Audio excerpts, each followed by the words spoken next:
अविराम धूप में रामू धरती से जूझता है। उसके अनुभवी हाथ वर्षों के श्रम का प्रमाण है।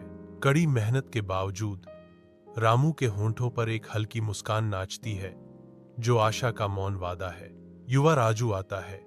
उसकी मासूम आंखों में अपनी उम्र से परे चिंता झलकती है। राजू पूछता है, पिताजी, क्या आपको कोई दर्द नहीं होता? रामू रुक जाता है। उसकी निगाहें नरम पड़ जाती हैं, क्योंकि वह अपने बेटे को देखता है। गहरे प्यार से रामू आश्वस्त करते हैं, बेटा, ये छाले मेरे लिए नहीं है, ये तुम्हारे सपनों के मार्ग में बिछाए गए कदम हैं। अपने मामूली से कमरे की शांति में राजू अपनी डेस्क पर बैठा है। उसकी आंखों में दृढ़ संकल्प की एक किरण चमक रही है।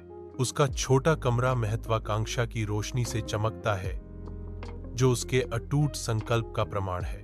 उसकी मां प्रवेश करती है, एक कोमल उपस्थिति जो पोषण और देखभाल प्रदान करती है। बेटा, तुम बहुत मेहनत करते हो, तुम्हें ब्रेक लेना चाहिए, वह कहती है। उसकी आवाज चिंता से भरी हुई है। राजू ऊपर देखता है।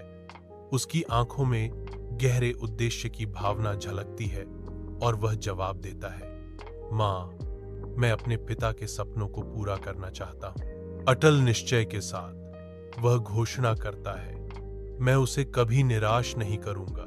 गांव के अस्पताल के विनम्र परिवेश में राजू अब एक डॉक्टर मरीजों का दिल से इलाज करने के लिए खुद को समर्पित करता है।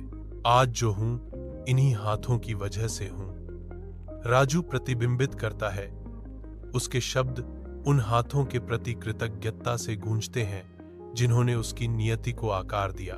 राम अस्पताल पहुंचता है। उसकी आंखें गर्व और प्रशंसा से चौड़ी हो जाती हैं, क्योंकि वह अपने बेटे की निस्वार्थ सेवा को देखता है।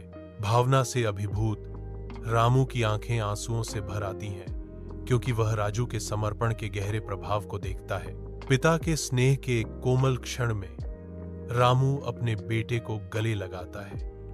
उनकी साझा यात्रा और अटूट बंधन की मूक स्वीकृति